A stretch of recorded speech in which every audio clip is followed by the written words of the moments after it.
Family চাপ ব্যাপারটা তা না, আমি নিজে এসেছি আমার ফ্যামিলির পাশে দাঁড়ানোর জন্য। আমি আসলে একটা বিশ্ববিদ্যালয়। সুপ্রিয় দর্শক, সাম্প্রতিক সেনাবাহিনী বিশেষ ক্ষমতা লাভের পর শুরু করেছে একের পর এক অভিযান। আর এরপর থেকেই শুরু হয়েছে দেশের সকল নোংরা আবর্জনা পরিষ্কারের কাজ।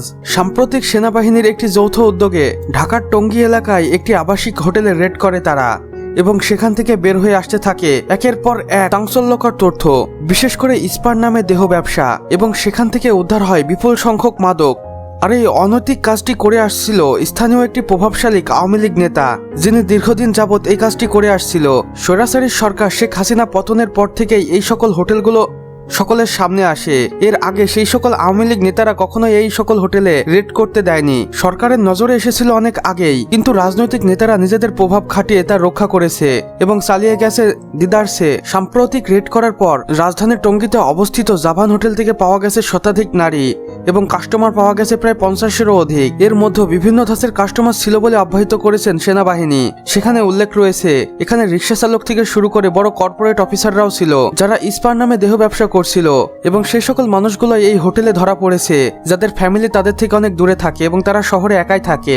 অনেকেও আবার বলেছেন তারা একাকিত্ব দূর করার জন্য বিশেষ করে এখানে এসেছেন এবং এই সকল মেয়েগুলোর সাথে সময় কাটাচ্ছেন, যদিও এটা নৈতিক অবক্ষয় বলে দাবি করছেন বিভিন্ন বিশেষজ্ঞরা। আর এই অভিযানটির পর থেকে সকলেই সেনাবাহিনীকে বাহবা জানাচ্ছে এবং বলছে সেনাবাহিনী তাদের ক্ষমতার অপব্যবহার না করে বরং দেশকে বাঁচানোর চেষ্টা করছে। এবং এই হোটেলগুলোতে শুধু নারী নয়, সেখানে পাওয়া যাচ্ছে বিপুল সংখ্যক এবং বিপুল ধরনের মাদক। এর মতো গাঁজা, ফেন্সিডিল, বিয়ার অন্যতম, এবং ইয়াবা বড়িও পাওয়া গিয়েছে অনেকগুলো। সে সাথে হোটেল জাভান রেড করার পর বের হয়ে এসেছে আরো চাঞ্চল্যকর তথ্য। অনেকেই স্বীকারোক্তি দিয়েছে এখানে বিভিন্ন মেয়েদের জোর জবরদস্তি ধরে আনা হতো এবং তাদের নাকি বিদেশেও পাচার করা হতো, এবং সেই মেয়েগুলোকে প্রেমের ফাঁদে ফেলে অনেক এজেন্ট সেখানে নিয়ে আসতো এবং মোটা দামে বিক্রি করত। আর এমন তথ্য পাওয়ার পর সেনাবাহিনীরা নিজেরাই হতবাক হয়ে গিয়েছিল।